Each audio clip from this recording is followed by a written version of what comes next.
This is Kenny Braswell, CEO of Fathers Incorporated, and I am with my good friend Kuh-bob-bi, and he is. I'm not even gonna. I was reading his resume today, and I was like, man, this cat has done a lot. You've done some things that I didn't know you would do, but I was like, you know what? Let me let him introduce himself to people. Give us a little bit of your background. All right, so it's Cbabi Bayoc. Bayoc. Yeah, that's all right. People flip that C and O all the time. But yeah, no, he's been painting 26 years. Been a caricature artist, album cover artist. We met through the 365 Days of Dad series. Doing a lot of school murals now and murals for business. Yeah, and just keep on trying to just keep on elevating. That 365-day project, that how did that change your life? First of all, talk a little bit about what it was and tell me a little bit about how it changed your perspective on your art and changed people's opinion on who you were as an artist. Yeah, like 2012, decided to do a Facebook-based project, which eventually moved over to Instagram. But yeah, it was 365 Black fathers and their children in 1 year, so one painting a day. And it was to, originally had no idea what the theme would be. It was just to generate funds, just to, get more attention to my art and whatever. But then my ex-wife suggested fatherhood be the theme, and so it came up with 365 Days of Dad, and wound up taking 787 days to finish. But it has had a huge impact on my career. I think doing the murals and everything I'm doing now, I think all of that is a byproduct of that project, because it made people look at my work differently. I think before, people liked my work for style, this, that, and the other, but that made me look like an artist of purpose, touching on something political or social. Mm-hmm. Definitely had a huge impact on my career. And now, next year would be the 10-year anniversary. So I don't know if I have a show ready by next year, but since the whole show was online, I've never really had an exhibit around it. Mm-hmm. Develop an exhibit worthy of traveling, through museums. So I want to do some really large scale dad pieces that I've had, floating around in my mind and my brain. So I want to do something really big around the theme of Black fatherhood. Well, I want to be involved in that as much as we can support you in that in all areas. So that's aside. We got to come back to that. I'm definitely want to support you in that effort and help you move that in some really, really big ways. And so, but why is fatherhood? I mean, this whole conversation of fatherhood right now around particularly the imagery, and that's what stood out to me back then when you started that project, which was when you looked around the social media world and you looked around the traditional media world at images of Black fathers. We didn't see a lot of it.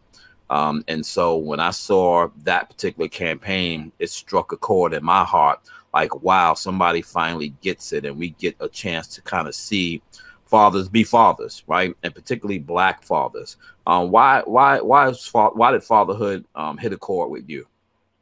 I mean, I'm a dad of three. I got a 20-year-old, an 18-year-old, and an almost 16-year-old, 2 boys and a girl. I lost my dad to suicide when I was 12. And so, and I've been self-conscious just about my abilities as a dad. So, I mean, there's just a lot of layers to that. And again, like you're saying, just the imagery wasn't out there. And just thinking about how many kids don't have dads. And so I didn't really intend for it. It didn't even cross my mind that it wouldn't just be Black fathers. Like, it just didn't cross my mind, until some white families started asking me.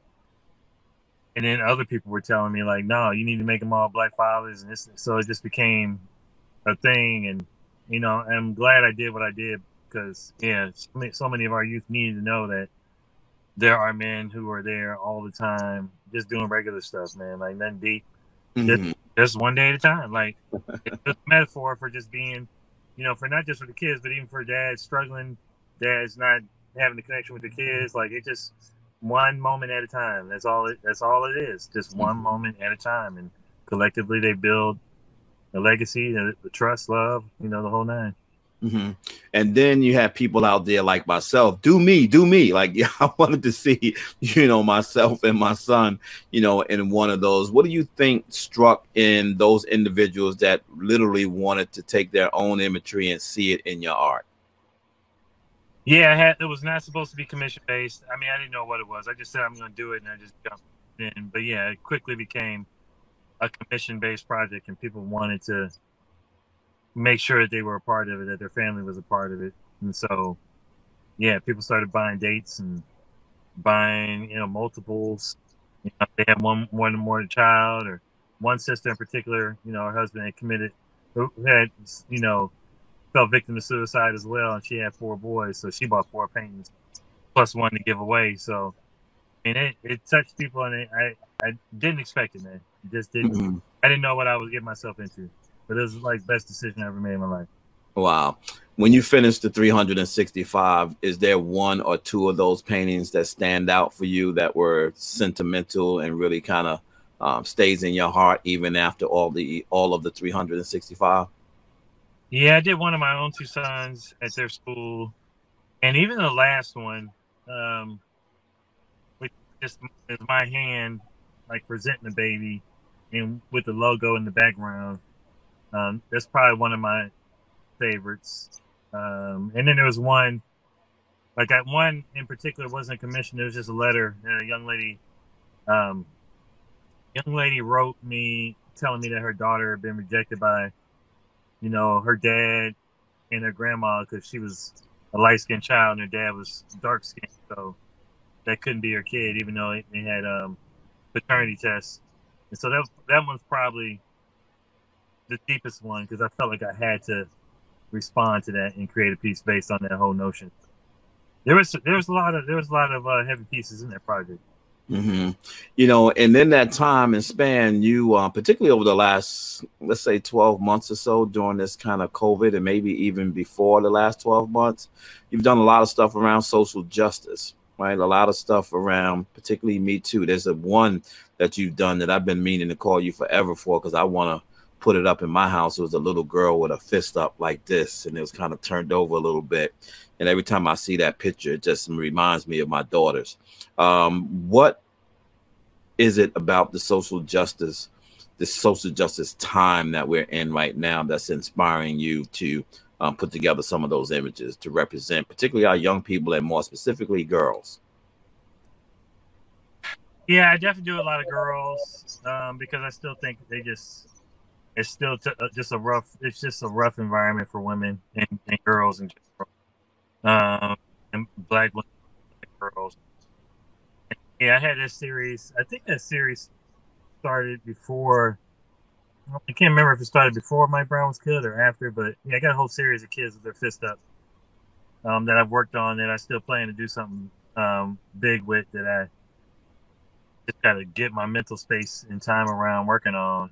But a lot of the stuff outside of that, like all the pieces in schools, again, that came to me. Like, I didn't solicit, didn't start, but I mean, all the pieces in schools have been around wanting all the children in schools to see themselves reflected in the art.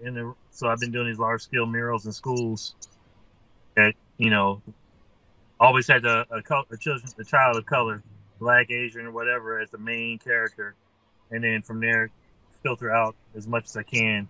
You know, to have a little sprinkle here, a sprinkle there of folks from other ethnicities. Just so, yeah, I mean, because that's just the space we're in now. Like, folks are tired of having just lily white art in schools when there's more than that in the student body.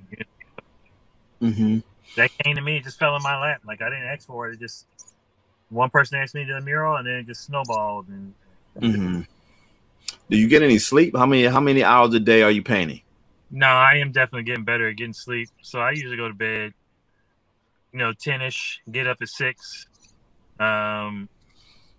Yeah, just rough stuff happened in my life. So I ate a lot of Ben and Jerry's. So now I'm getting on my bike, sometimes twice a day. Got to get this 30 pounds off. And especially since I'm doing a lot more murals and want to continue to do more, I just got to get physically better. better in shape. But no, I'm vegan now, consistently, and exercising. But I get 6 to 7 hours every night. Mm-hmm. Talk to me a little bit about your artistic process. Like, do you just images come in your mind while you're out doing regular kind of things? Do you have a list of things that you want to paint? Like, what is your artistic process? Like, what inspires you to paint whatever the images are that are in your space? Sometimes I see an image on Instagram or Pinterest that hits me, and I know I got to do something with it. Theme wise, yeah, the 365 series, I know I want to do that. So that's something I've been developing in sketches on my iPad. Sometimes it's just, man, I can see some marks on the wall in a public bathroom that just look like something. Because I paint both people, and I got an abstract voice I'm trying to figure out and find my space in, and but still have it reflect, the things I care about. But yeah, I get inspired by all kind of things, man. Like, I can literally sometimes just look down at the ground and something hits me, and I'm like, man, and then that'll start a design, which eventually might turn into some people or a person. But yeah, sometimes I can't turn it off. Sometimes I'm just always picking up something. And I don't know what to do with it, so I'll take a picture, but then I'll pull that picture up in my iPad and I'll scribble around and see if it turns into something. But I use my iPad a lot.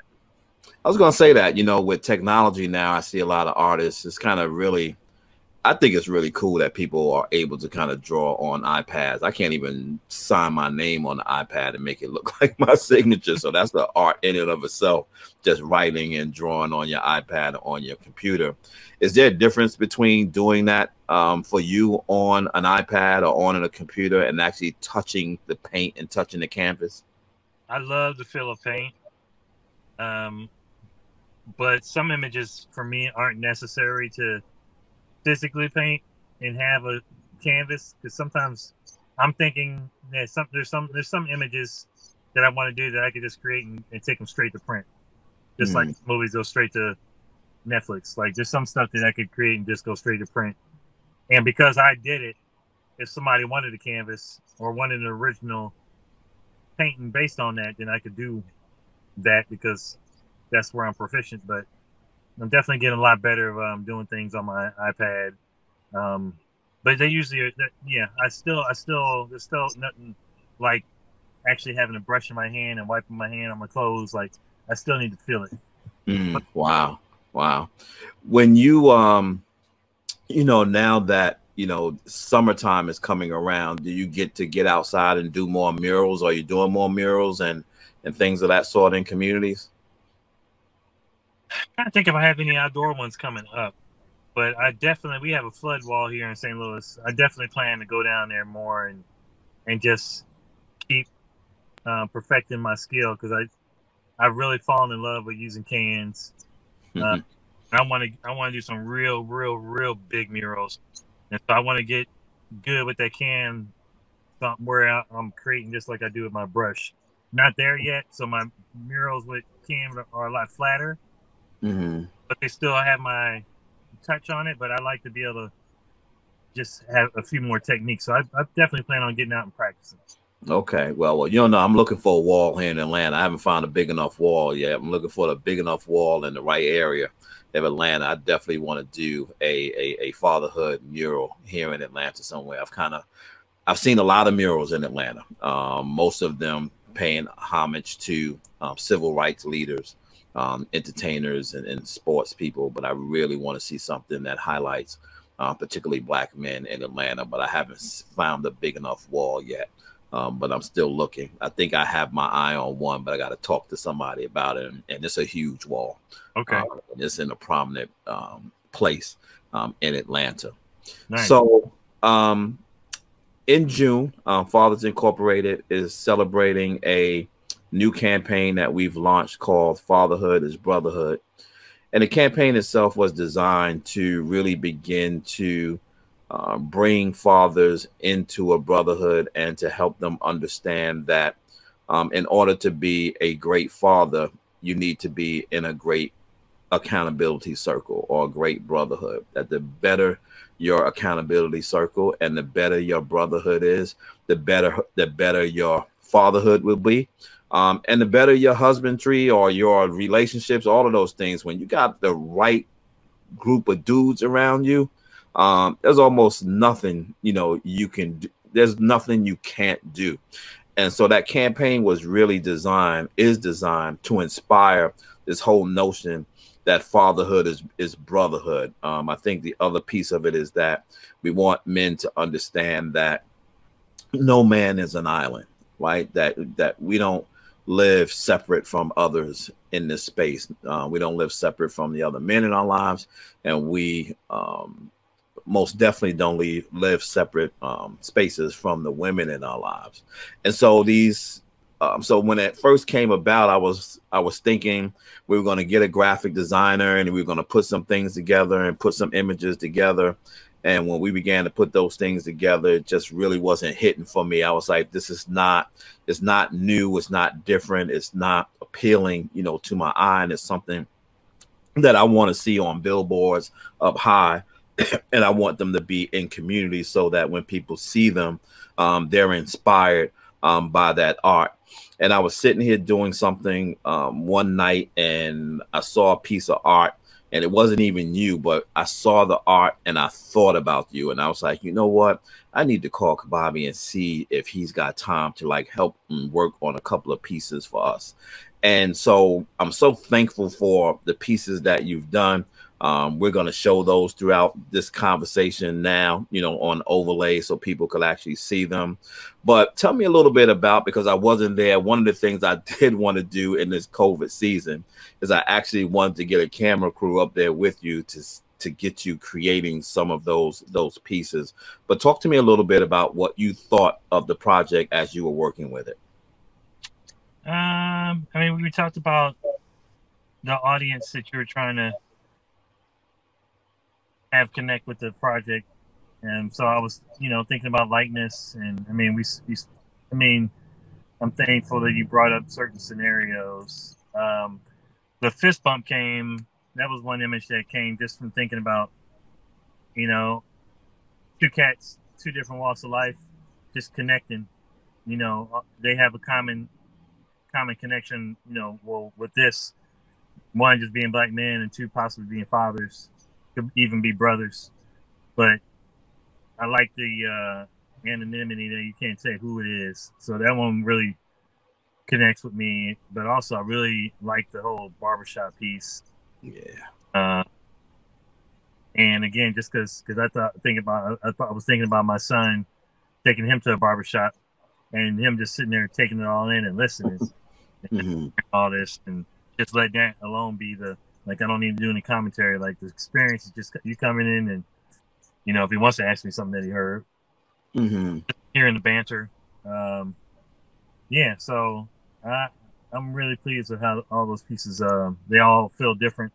And I like how they all turn out. And hopefully they're all, somebody will connect with something in one of them, Very few people have seen them other than my staff. I haven't shared them with anybody yet. I just want it to just blow people away. But for the few people that I have shown them, the one that blows most people away is the one that you like, and the one that I like the best too, the barbershop scene. It's just so diverse in style. I think that's the best way I could describe it. It's kind of like it almost just covers everybody. It's like no matter who you are, when you look at that, you can identify with one of the individuals in that barbershop scene. And so that for me was the best. I loved all of them, but sometimes I have it up on my computer screen and I just kind of stare and look at it sometimes. And to your point, I go back to the barbershop when I'm looking at that particular piece, and now I have all these other concepts in my head, that I want to see, on art now. And so, we got 5 years to go in this project, and so I'm not sure how often we want to flip out and flip in and then what ultimately we want to do with them. But I have so many other images.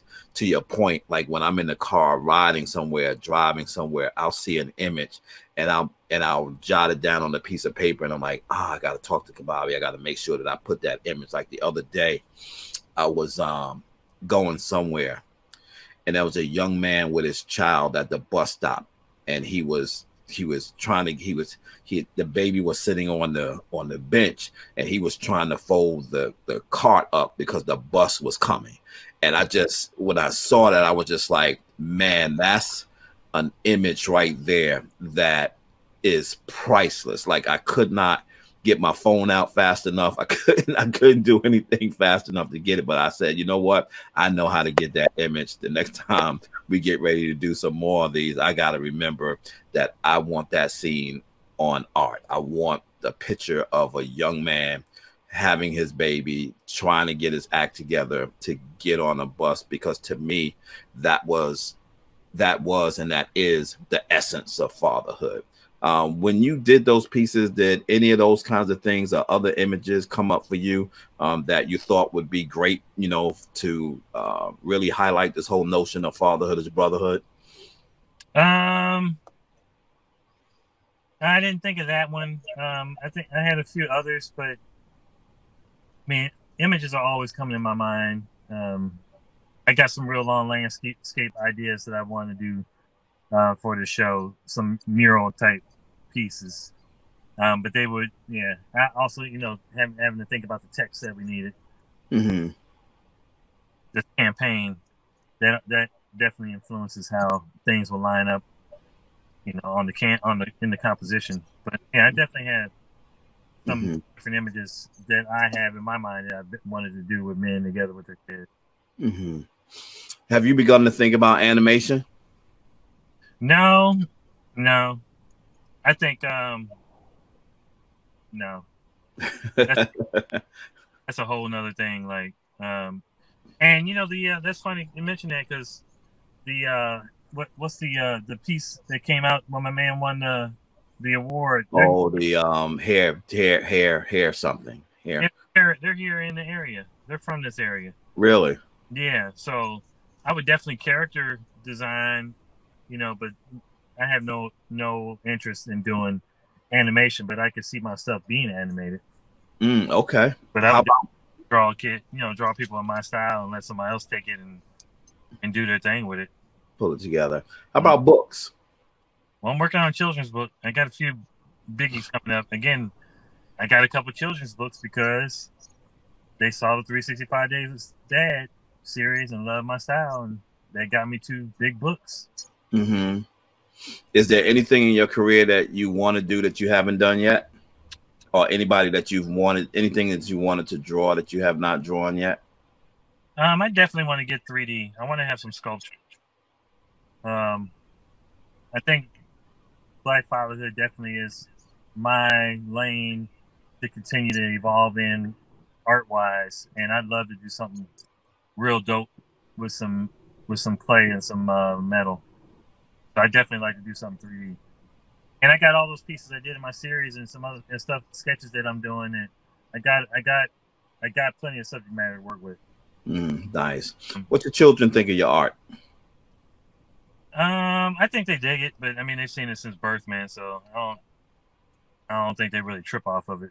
None of them aspire to be artists themselves? Well, my oldest son is going to Kansas City Art Institute in the fall. He's graduating this weekend from that. And my daughter is in graphic design, Columbia and Chicago, but she's ending it this year. She's not feeling the school. And she may go back to college, or she may just break out and start her product line, but she's dope with her hands and with lettering. I don't know what my youngest wants to do, but yeah, they got an artistic touch to them. Oh, okay. If you had some advice for young people who wanted to get into artistry, particularly through drawing, what kind of advice would you give them? Oh man, I would say that it definitely takes a lot of practice, and it's one of those things that you just have to do it. There's no sale guaranteed, but you just have to be committed. And it's almost like you just got to be committed to being prepared. It's like I had a woman come to my studio today, had no idea she was going to buy anything, and she said, "I'm leaving with something," and I gave her a price, and she was just like, "That's mine." But I already had to work in the studio, so I go over to my studio and I just work. I work all the time. I work. Even when I had a mural all day today, but today I went and messed around until she got there. You just have to always work, and don't be so quick about. Don't worry so much about the dollar. Worry about getting good. Worry about your voice. Mm-hmm. Money will follow, but because eventually people are going to connect with you. They're not going to connect with, this is some art I want to buy. It's dope. You want people to connect with you and your story, because that has longer legs than a lot of people got skills and they got technique, but you want to be a unicorn. You want to stand out. Mm-hmm. You want to be authentic. Wow. Well, listen, sir, thank you so much for spending this time with us. I wanted to just kind of get you on to talk a little bit about this campaign and your work and continue to move people your way. I'm always thinking about new ways, and you and I have been talking about collaborating for a long, long time, and this thing came about, and some other things are coming about as well. And so I'm really kind of looking at some other pieces and some other projects that really elevate the imagery, particularly of Black fatherhood. There's not enough of it out there, and I'm seeing a few others, and I'm seeing some more out there where brothers and sisters are doing some art, particularly on social media. And really worried. How much do you worry? This is an aside question, but it's an important question for folks who, particularly for artists out there. How much does it bother you with respect to your art being on social media and folks using the images and not connecting it to you? It doesn't bother me that much. It happens though. And sometimes I don't even know it's happening until somebody will tag my name. So luckily I got enough of a footprint that when people post my art on pages, that people will say, they'll say the art is by me, Mm-hmm. But I think that's just the nature of the post. Yeah. They want to post something, they want an image to go with the post, and they put it up. So I think also that's just also on my end, getting better at watermarking and stuff, and just having Kuh-bob-bi just on the art. Like, it's not the original, so don't even be so worried about it being this clean image of it. More importantly, like you're saying, the credit, and that's where I can take control. Like, I just need to write it right on in and right across where they can't block it out. Right. All right, sir. Well, thank you so much for hanging with me for these few minutes. More to come. Let's just leave it there. More to come. Dope stuff, man. Appreciate you. All right, man. Take care.